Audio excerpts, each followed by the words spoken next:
إن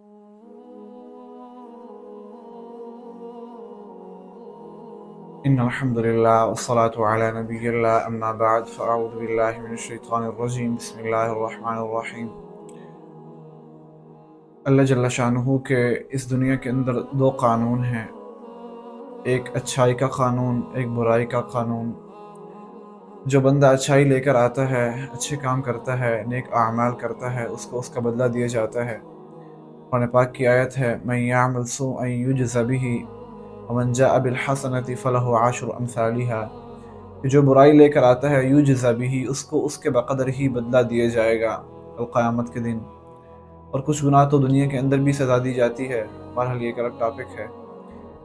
یہ سمجھ لیں کہ گناہ جو ایک لے کر آئے گا اس کو ایک ہی گناہ کا بدلہ دیا جائے گا، لیکن اللہ کے رحیم و کریم ہونے کی صفت کو دیکھیے کہ اللہ فرماتے ہیں من جاء بالحسنة فلہ عشر امثالها، کہ جو بندہ نیک کام لے کر آئے گا، حسنہ لے کر آئے گا، فلہ عشر امثالها، اس کو 10 گنا بڑھا دیا جائے گا۔ بعض روایات میں یہ بھی آتا ہے کہ اس کو 700 گنا بڑھا دیا جائے گا، اور قرآن پاک کی آیت ہے واللہ یضاعف لمن یشاء، 700 تو کیا اللہ اس سے بھی زیادہ بڑھائے گا۔ بہرحال جتنا اخلاص، جتنا گڑ اتنا ہی میٹھا ہوگا۔ تو آج کی جو ٹاپک ہے میں وہ اس پر بیان کرنے والا تھا کہ گناہ جو ہے، گناہ کی سزا ہمیں کس طریقے سے ملتی ہے۔ ہم لوگ گناہ تو کر لیتے ہیں لیکن گناہ پر اکڑ جاتے ہیں، بعض گناہ ہمارے دل میں چھپ بھی رہے ہوتے ہیں۔ تو کیا ہمیں گناہوں کی سزا ملتی بھی ہے یا نہیں ملتی؟ کیا کل قیامت کے دن ہمیں ملے گی؟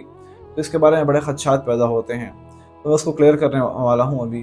سب سے پہلے ہم جو گناہ کرتے ہیں، ہمیں تین طریقے سے اس کی سزا دی جاتی ہے۔ نمبر 1، ہمیں اس پر نکیر کی جاتی ہے، تنبیہ کی جاتی ہے، الرٹ ہمیں آ جاتے ہیں ہمارے پاس اللہ جل شانہ کی طرف سے۔ کیسے کہ انسان جب کوئی گناہ کرتا ہے تو اللہ جل شانہ اس کے اوپر کوئی مصیبت بھیج دیتے ہیں۔ حدیث پاک کے اندر آتا ہے کہ جب بندہ کوئی گناہ کرتا ہے، بنی آدم گناہ کرتا ہے، تو آسمان سے مصیبتیں روانہ کر دی جاتی ہیں اس کے لیے۔ پھر جب بندہ صدقہ کر لیتا ہے، خیرات کر لیتا ہے، تو وہ سے مصیبتیں ٹل جاتی ہیں۔ بہرحال یہ پہلا کیا ہوتا ہے کہ جب بندہ کوئی گناہ کرتا ہے تو اللہ جل شانہ اس کو تنبیہاً اس کے اوپر کوئی مصیبت ڈال دیتے ہیں، کوئی مالی نقصان ہو جاتا ہے، یا پھر بہت بڑھا دیا جائے، بہت بڑا گناہ ہو تو بہت بڑی اس کو نکیر کی جاتی ہے۔ اور یہ سب سے لو لیول کی سزا ہے اللہ کی، یعنی سب سے ہم یوں سمجھ لیں کہ ہلکی سزا اللہ کی یہی ہے، اور انسان کو خوش ہونا چاہیے کہ وہ اس لیول کے اندر ہو، کہ اسے گناہ ہو اور پھر اس کو تنبیہ کر دی جائے، اس لیے کہ بڑے عذاب سے بچا لیا جاتا ہے۔ قرآن پاک کی آیت ہے فَلَنُذِيقَنَّهُم مِّنَ الْعَذَابِ الْأَدْنَىٰ دُونَ الْعَذَابِ الْأَكْبَرِ لَعَلَّهُمْ يَرْجِعُونَ، اللہ چھوٹی سزا دے دیتے ہیں دنیا کے اندر بنسبت بڑی عذاب کے۔ کیوں بڑے عذاب سے اللہ بچا لیتے ہیں تو بہت بڑی بات ہے، کیوں اللہ چاہتے ہیں کہ میرا بندہ نے گناہ کیے، میرے طرف لوٹ کر آ جائے۔ اللہ کل قیامت کے دن اسے جو سزا دیں گے اس سے چھوٹی سزا، اس دنیا کا نقصان تو کیا نقصان ہے، وہ یہی نقصان ختم ہو جائے گا۔ اصل نقصان تو اس قیامت کے دن کا نقصان ہوگا، عذاب ہوگا جو ہمیں دیا جائے گا۔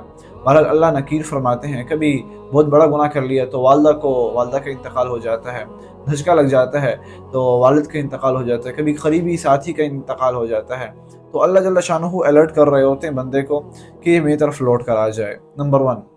نمبر 2 جو ہم پر ہوتی ہے وہ ہوتی ہے اللہ جل شانہ تاخیر کر رہے ہوتے ہیں۔ اللہ فرماتے ہیں وَيَمُدُّهُمْ فِي طُغْيَانِهِمْ يَعْمَهُونَ، بندہ گناہ کرتا ہے اور اللہ جل شانہ اس کو کچھ بھی نہیں کہتے، بلکہ وہ اپنی مستی میں مگن ہی ہوتا رہتا ہے، وہ گناہوں پر اتراتا ہے، ایک گناہ کرتا ہے، پھر دوسرا کرتا ہے، پھر تیسرا کرتا ہے۔ جسے پاک کے اندر آتا ہے جب بندہ گناہ کرتا ہے تو دل کے اوپر ایک سیاہ نقطہ لگ جاتا ہے، پھر دوسرا گناہ کرتا ہے، پھر دوسرا نقطہ، پھر تیسرا، چوتھا، ایسے پورا دل کالا ہو جاتا ہے سیاہ نقطوں سے۔ تو یہ جو بندہ گناہ کر رہا ہوتا ہے اور اللہ اس کو یمدہم فی طغیانہم، اس کی سرکشی کے اندر اللہ اس کو ڈھیل دے رہے ہوتے ہیں کہ شاید لوٹ کر آ جائے، شاید لوٹ کر آ جائے۔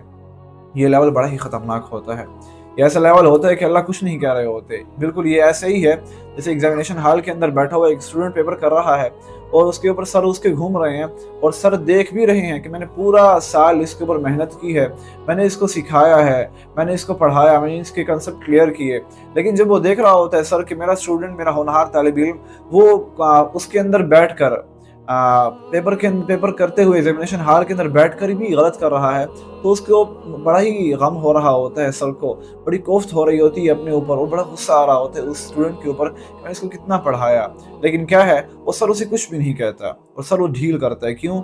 تو اس کے دماغ میں یہی بات ہوتی ہے کہ عنقریب ایک رزلٹ نکلے گا جس کے اندر یہ فیل ہوگا، اور اس وقت اس کو پتہ چلے گا۔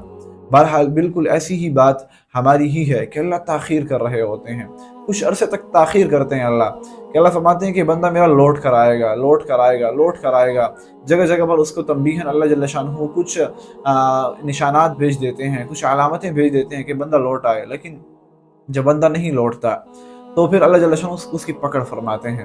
بہرحال یہ ہمارے لیے خطرناک لیول ہوتا ہے، دوسرا لیول تاخیر کا۔ نمبر 3 ہمارے پاس ہوتا ہے خفیہ تدبیر کا۔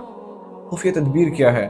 کہ انسان گناہ کرتا ہے، گناہ ایون وہ چھوٹا گناہ ہو یا بڑا گناہ ہو، حتیٰ کہ جب بندہ گناہ کرتا ہے پھر اس کو اتراتا ہے۔ جیسے آج کل ہمارے معاشرے کے اندر دیکھ لیں، داڑھی کو دیکھ لیں، داڑھی کو کاٹنا عام ہو چکا ہے۔